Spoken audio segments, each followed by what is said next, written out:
Okay, so yeah, we're going to talk about the definite integral today, which is section 5.3.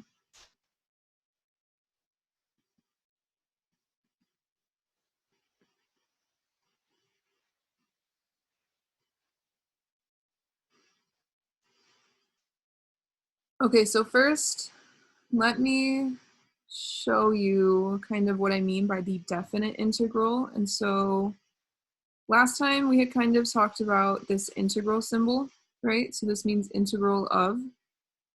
And so now what I'm going to do is if I have f of x right here, then I'm going to have a and b are going to be what's called the limits of my integral.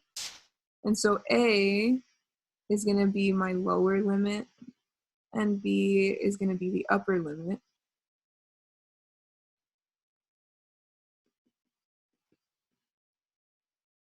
And then you also need this dx right here.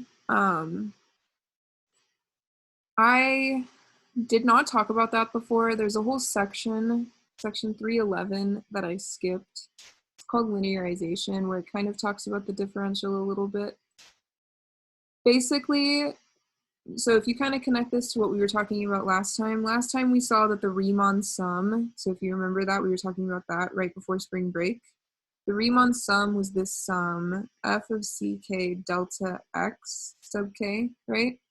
And so this delta x is equivalent to this dx. So that's just the width of like our pieces, right? And so that we're always going to have that dx right there, because that also is telling us which variable we're integrating with respect to.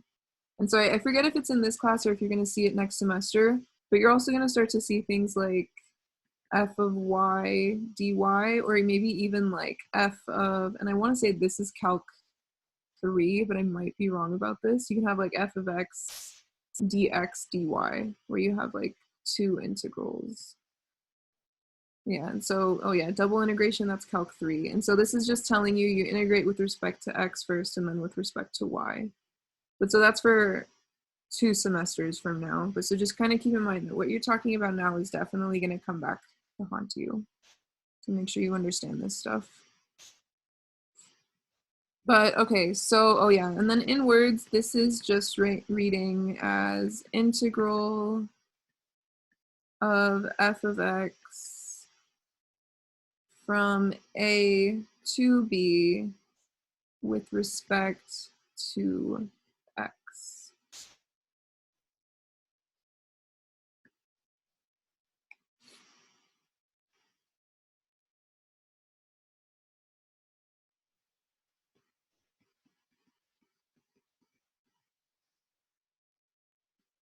Okay, so let's write down this definition. Let's actually define the definite integral. Oops. So the definite integral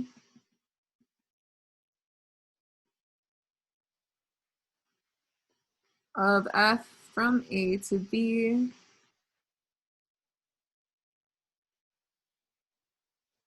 is, and so it's going to be given by, and so we're going to use the same notation. So the integral of f from a to b dx, it's actually going to equal the limit of that Riemann sum that we were talking about last time, the one that I just had written down.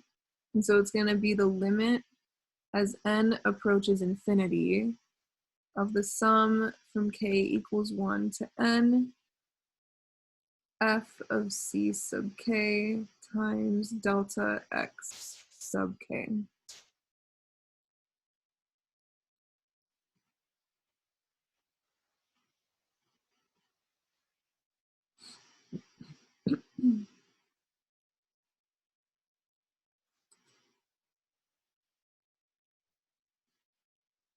So do you guys have any questions so far?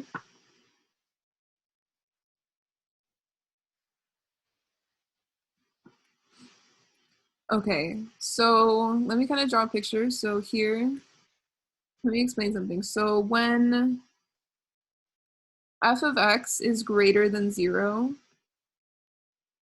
and I'll draw a picture of this in a second. Okay, let me draw right now. So when f of x is greater than 0, and what I mean by that is if I draw a straight line, so say here is some function f of x, and it lies entirely above the x-axis, right? That means it's positive everywhere for right now on this interval from a to b.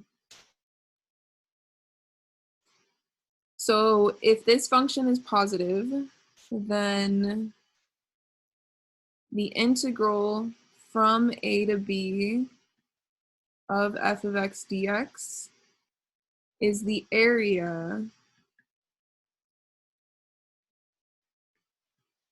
of the region bounded by the x-axis, bounded by the x-axis, f of x, a, and b. So essentially you're kind of making this like these are all the sides almost, if that makes sense, to a box, I guess. That's what this one's gonna look like. Right, so the x-axis, f of x, a, and b. So that forms this kind of shape right here, right? And the integral is the area of that piece right there.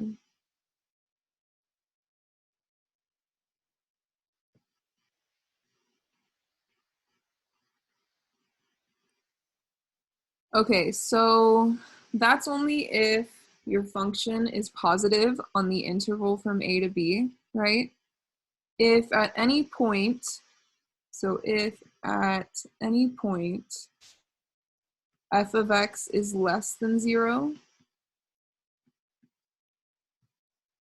then the integral of f of x dx from a to b is the area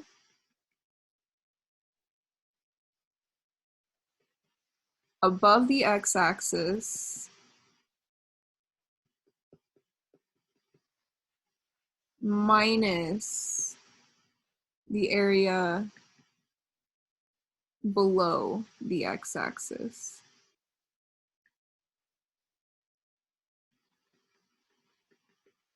And so we'll see some examples of this. Notice I'm not saying if your function's negative everywhere on that interval. I'm saying if it switches from positive to negative at some point, right? So we'll see some examples of that today.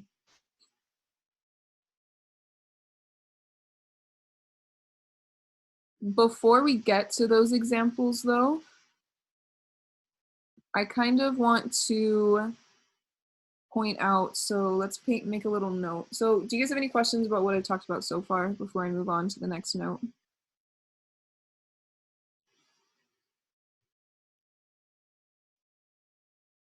Okay, so yeah, let's write down this note. And this is very important. So, oh, I meant to say this earlier. I'm gonna scroll back up to, actually here, I know I don't need to do it. So this right here, if I highlight it, so this green thing, this is what I called the definite integral earlier, and this is what we're studying this whole section. The indefinite integral is if you just do not have those limits, right? And so that's what we're gonna start talking about after we finish up the definite integral stuff. But so when you have those limits on there, so that's what this note is all about. The definite integral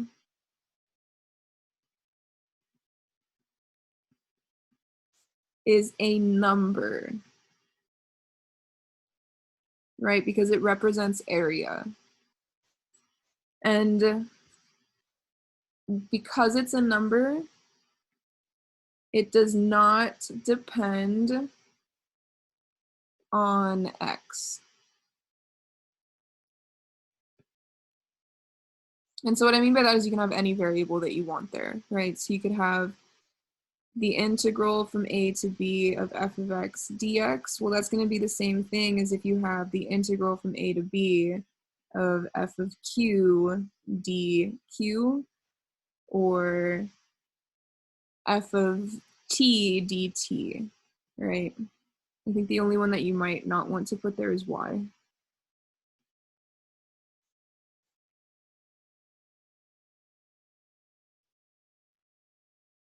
So using this, using this note right here, let's do this example. So this example wants us to find the derivative. So that's what this d dx means. So find the derivative of the integral from a to b of x squared plus 1 dx. And so not in this section, but I think in the next one, we're going to learn something called the fundamental theorem of calculus, which will actually allow us to solve this, right? But for right now, all I know about it is what I'm told in the note right above it. So here, for the part I'm about to underline in blue, what can I say about this guy right here? What's true about this?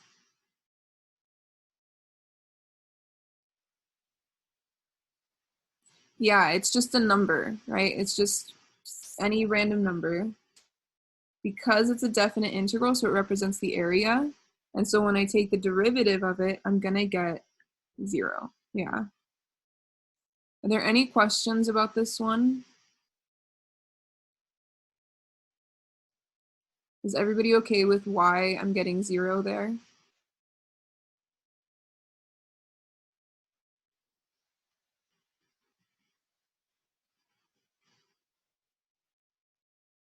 Okay, cool. So let's do some more examples. So, example, evaluate the following integrals.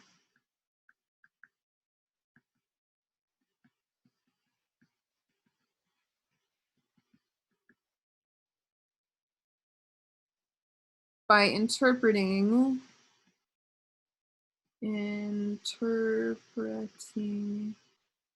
each, in terms of area.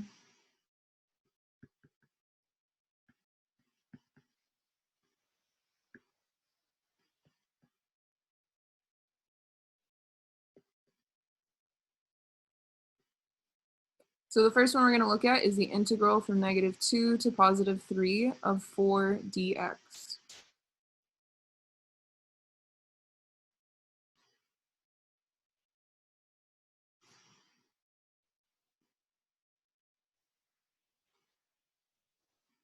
So what would my f of x be in this case? Yeah, it would just be 4. So here we have that f of x is equal to 4. And so what I'm going to do for all of these examples is I'm going to draw a picture. And so when I draw 4, I only care about it from x equals -2 to x equals +3, right? Because those are my limits. And so here's -2. Oops. What's happening? Here's +3. So 4 is just that function, right? So this is f of x equals 4. Here's -2. Here's +3. Oh, I'm sure that's too long. And so this is the area that I want to find. I want to find the area of that region, right? So what can I do? What is the area of that?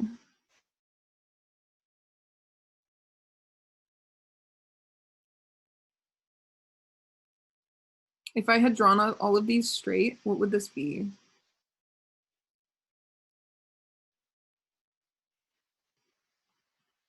Yeah, it would just be a box, right? So it's going to be the height times the width. And so it's going to be 20. Yeah, because you're going to get the width is 4. No, the width is 5 and the height is 4. And so here you get 5 times 4 equals 20.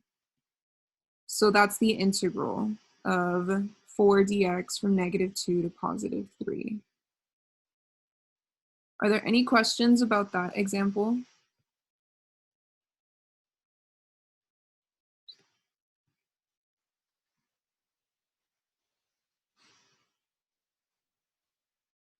Okay, so if we look at part B, part B is the integral from 1 to 4 of 2x minus 4 dx.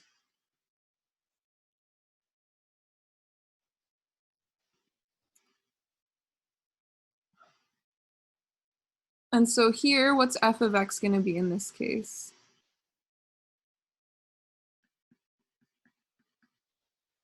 Yeah, that 2x minus 4. So I'm going to graph that, right? And so I'm going to have, oh, here's this blue. It's from positive 1 to positive 4, so I don't need the negative x-axis, but I will need the negative y-axis. And so if I start plugging in points, I want to say, so if you plug in 2, you're going to get 0. Oh, you know what? This is just a line, right? And so negative 4, 0. Here we go.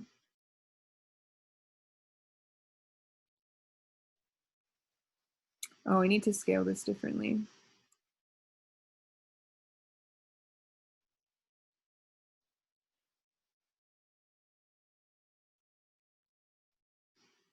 Okay, so this is 2, this is negative 4, this is positive 4, and then that makes this positive 4. You know what? Here, I'm going to make that, sorry, you guys, bear with me.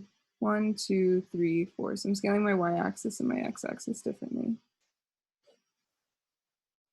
But so here, my picture is going to start at 1, 3, or 1, negative 3. It's going to go through 0 or 2, 0, and then it's going to go up to 4, 4, I want to say.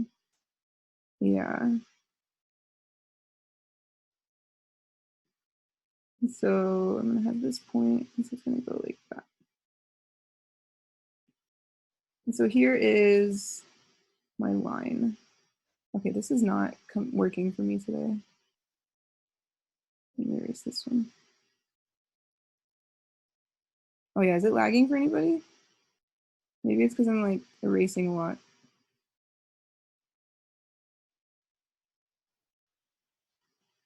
I'm gonna cut that whole part out of the video. Huh, okay, do you guys want to try restarting the meeting?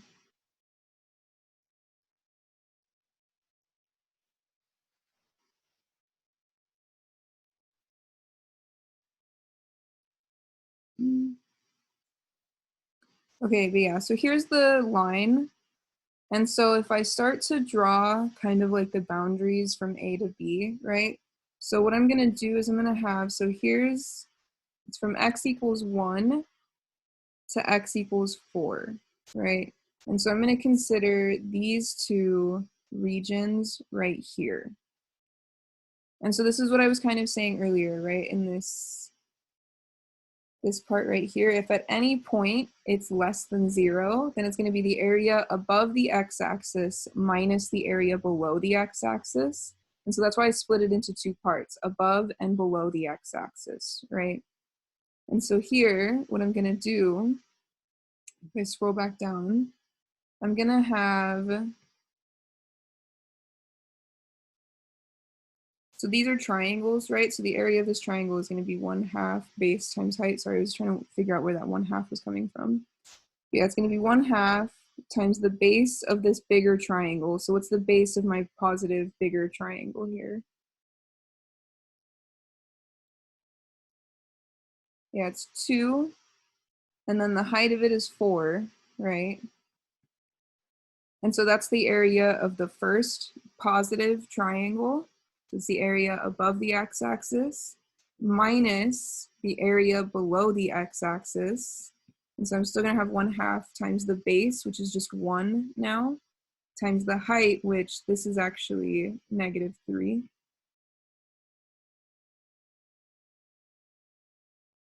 Oh wait, is it -3? When you plug in 1, what do you get?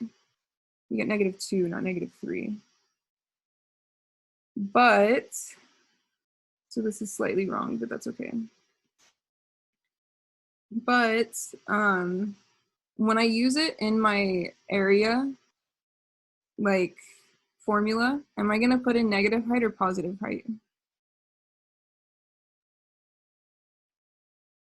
I'm gonna put in the positive height because if I were to consider just the triangle on its own, I'm not gonna say like, oh, it's a negative triangle, right? I can take that triangle and I can flip it and all of a sudden the height is positive, right? So when you're doing these things, you just wanna say, okay, it goes down to -2, so that just means it's 2 units tall, so that's its height, right? So kind of think about it in terms of absolute value, it's a distance almost. But so yeah, when you do this, so here, let me point out real quick. So this is area above the x-axis, and this is the area below the x-axis.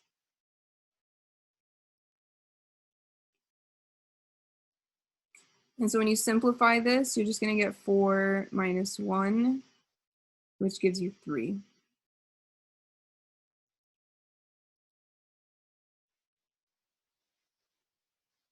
So any questions about this one? I know I was very sloppy about that one.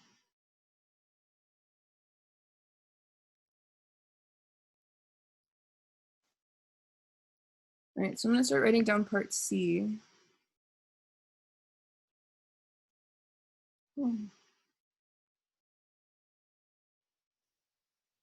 So part C is going to be the integral from -1 to 1 of the square root of 1 minus x squared dx.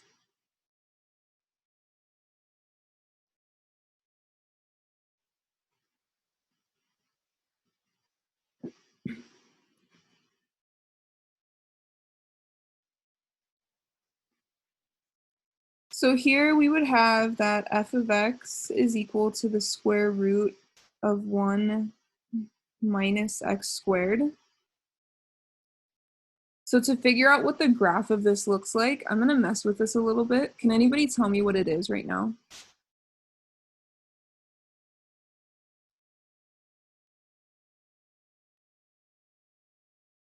Here, I'm gonna keep going and then I wanna see if you guys can guess. So what I'm gonna do is instead of saying f of x equals that, I'm gonna say y is equal to the square root of 1 minus x squared, which is totally allowed.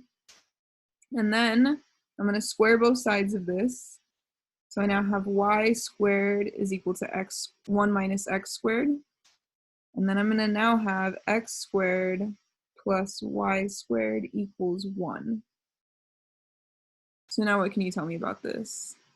Does this look more familiar?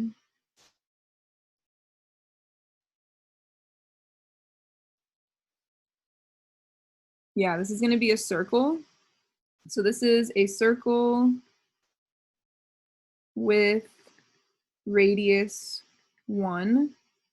But I have to be careful because I don't want to graph this. I want to graph this. And so am I going to graph the entire circle?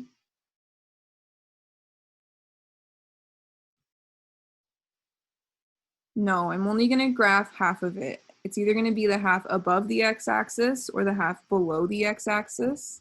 How do I know which one it is?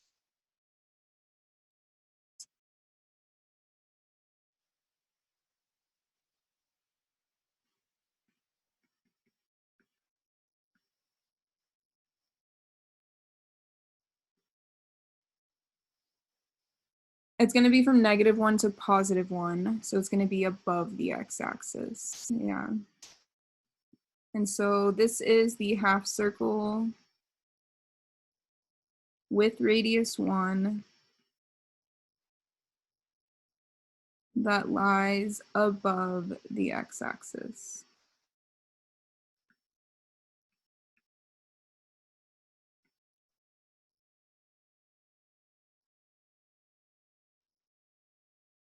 And so here, you know what?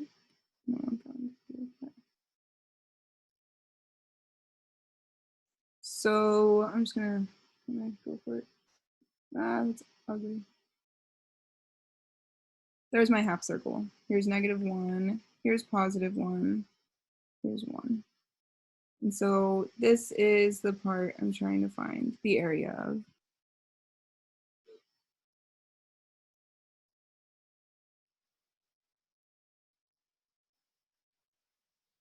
You know what? I think I put my arrow in the wrong spot. I want to say this is the half circle with radius 1 that lies above the x-axis.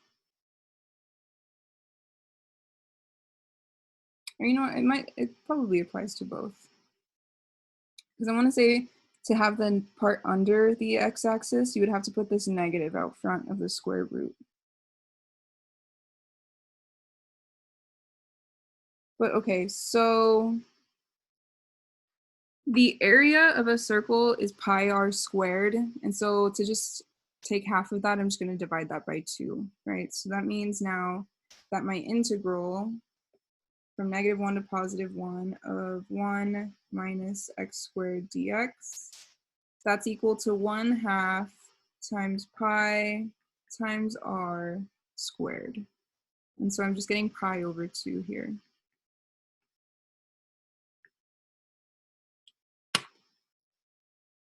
Any questions about this one?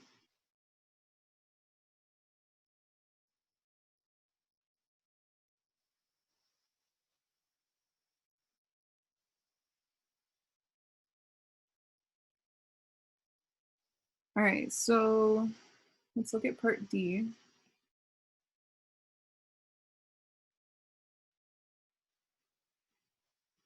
And so here we're going to look at the integral from -5 to +4 of the absolute value of x plus 2 dx.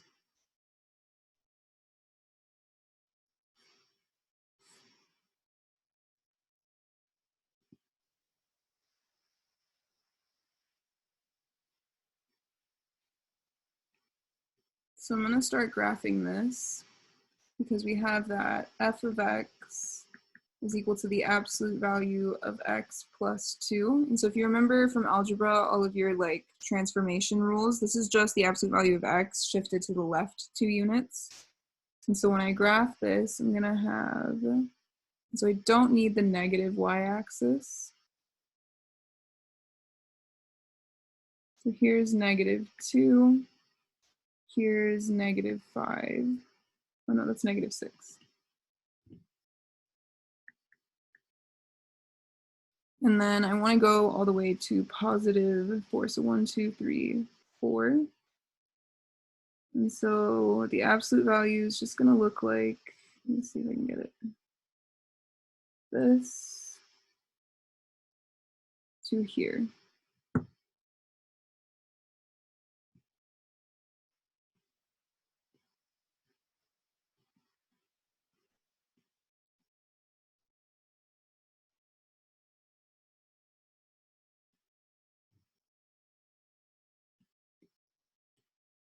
So yeah, that's f of x.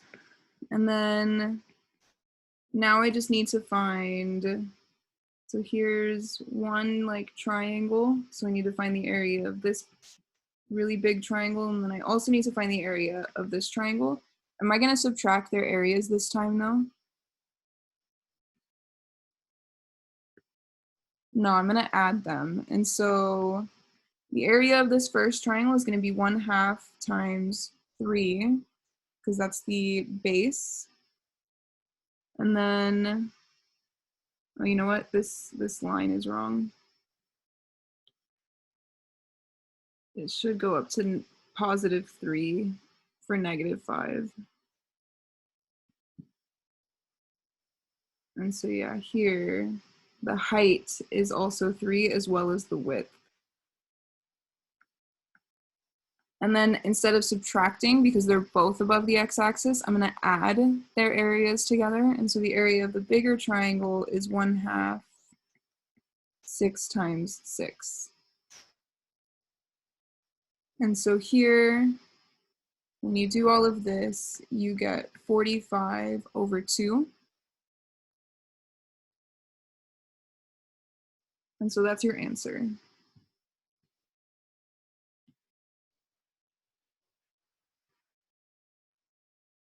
Are there any questions about this example?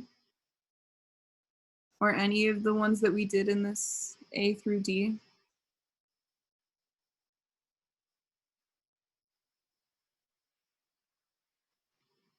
Okay.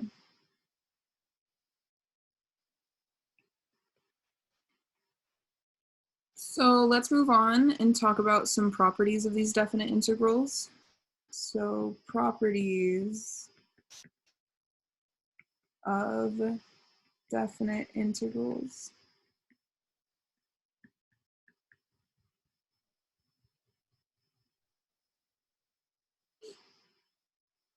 So the first property is that if you have the integral from a to b f of x dx, let's say you want to switch your limits.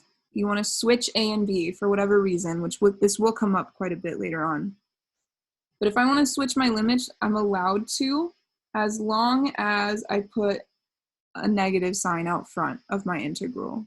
And so I can say that this is equal to negative of the integral from b to a of f of x dx.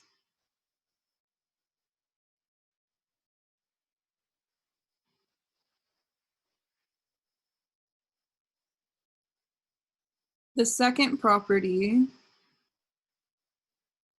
is that I can, if I look at the integral from a to a of f of x dx, what do you think the area is going to be? Yeah, it's going to be 0, right? Because if I can't do, if I'm starting at one point and I'm not going anywhere, then I didn't do anything. I don't have any area to compute, right? So this is just 0.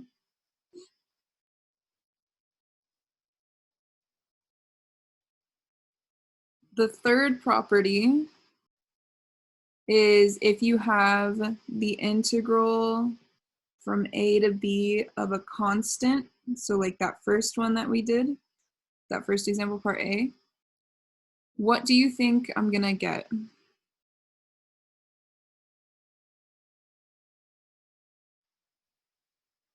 So it was the integral from -2 to 3 of 4 dx. And we had 4 times 5, right? So where did the 4 come from?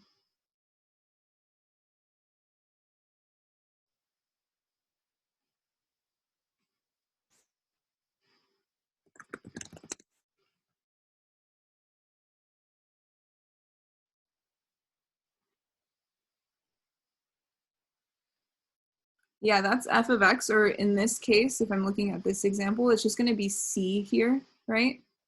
And then this 5, it's a little harder to see here, but what we did was we did 3 minus -2, which was b minus a, right? So this is going to be c times b minus a. And so if you want to see an example of this one, this is example A.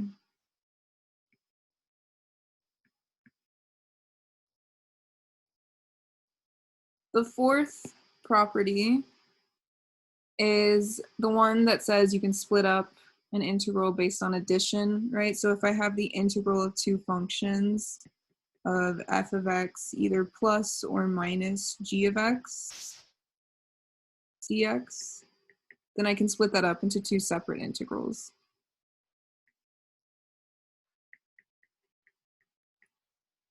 So the integral of f plus or minus the integral of g.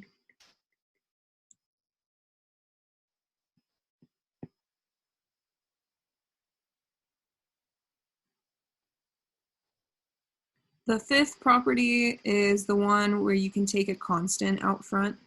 So if I have the integral from a to b of c times f of x dx, I can bring that c out front.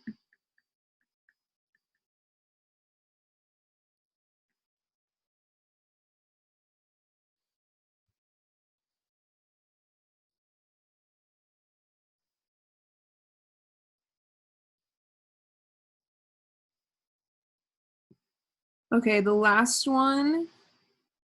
So the sixth property is that the integral from a to b of f of x dx plus the integral from b to c of f of x dx, that's equal to the integral from a to c of f of x dx. So that b is kind of acting like a middleman.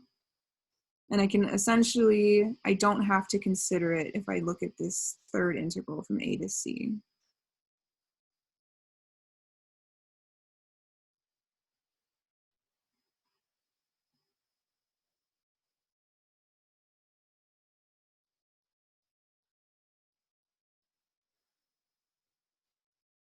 Okay, so let's use these to do some examples. So example,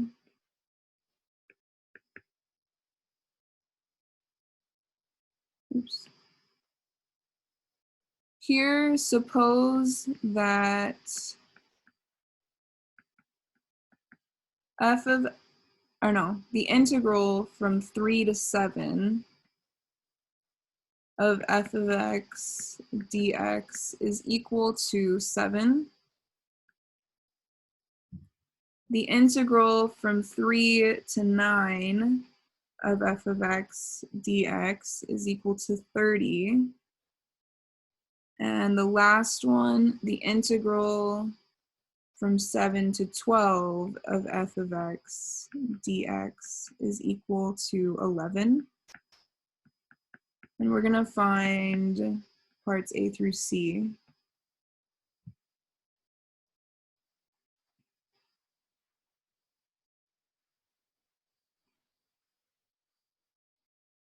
So the first part that we're going to do is the integral from 9 to 7 of f of x dx.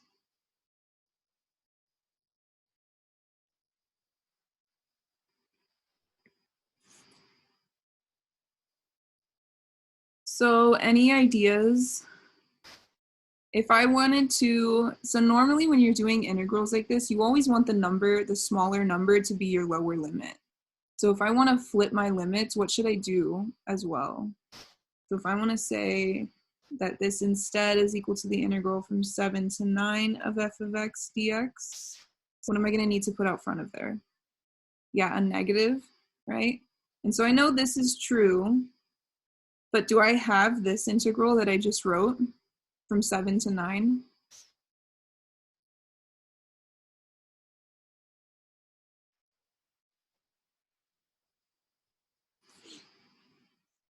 Like, do I have this one anywhere without that negative? No. So to find it, I'm going to use this sixth rule right here. Because keep in mind, like, this is an equation. So what I'm allowed to do is I can subtract this over here and it's still true, right? And so here what I can say is that the integral from 7 to 9 is going to equal, and so it's going to be the negative of everything I'm about to put. So it's going to be the negative of the integral from 3 to 9 of f of x dx minus the integral from 3 to 7 f of x dx. And then again, I want the negative of all of that.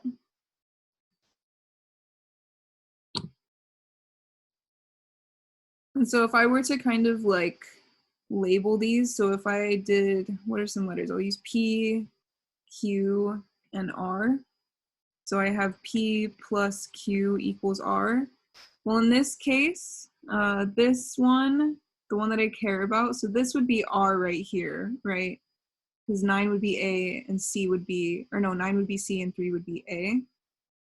And then this one would be P, and so I want to find Q essentially, right? And so Q is going to equal R minus P.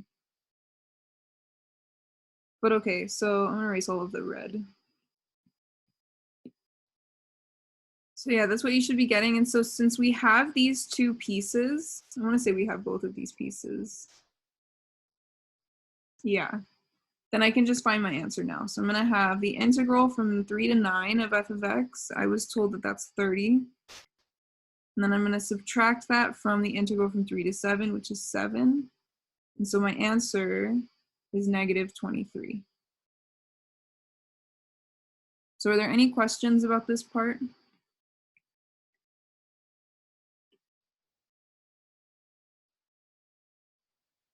Okay. So let's do another one. So part B is asking us to find the integral from 9 to 12 of 2 times f of x dx. Oops.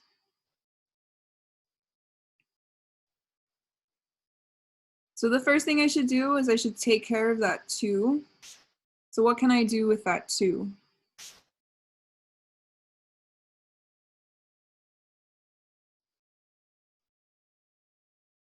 Yeah, you can bring it out front. So this is going to be 2 times the integral from 9 to 12 of f of x dx. But again, I don't have the integral from 9 to 12. And so I'm going to have to do something very similar to what I did above, right? And so here,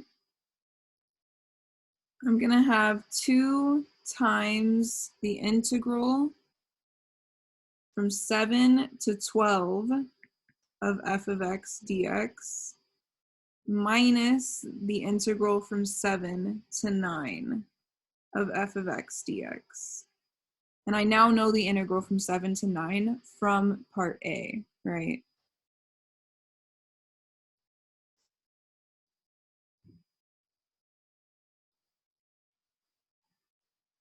So when I do this, you get 2 times, the integral from 12 to 7 is 11. And then I'm going to have minus, what am I going to be subtracting here? Positive or negative 23?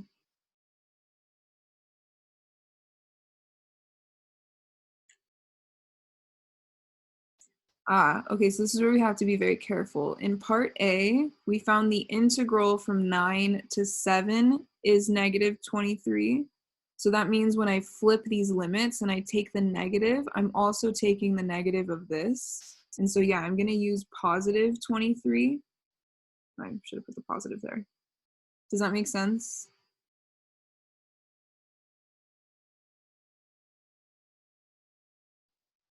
But so yeah, here you're going to have 11 minus 23. And you're getting, what does this give you?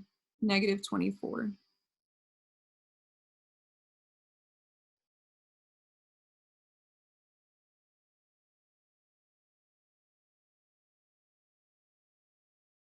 So are there any questions about either A or B?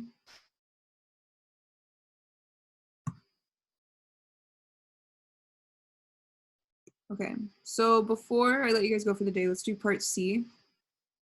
This one will be a little quicker. So part C, it's asking us to find the integral from 7 to 9 of 5 times f of x plus 6 dx. And so here what I'm going to do is I can pull the 5 out and split it along that addition sign, right? And so this is going to equal 5 times the integral from 7 to 9 of f of x dx plus 5, nope, never mind, plus the integral of just 6 without that 5.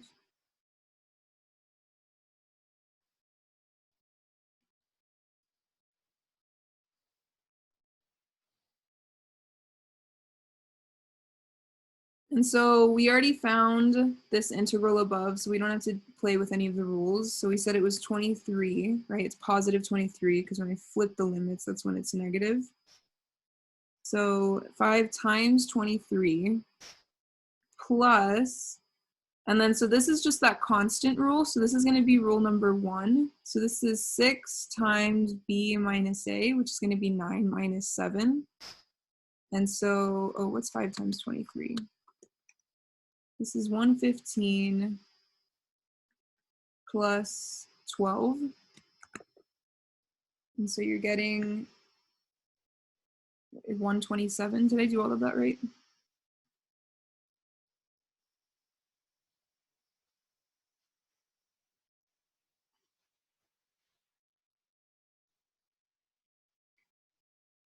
So yeah, any questions about these types of problems?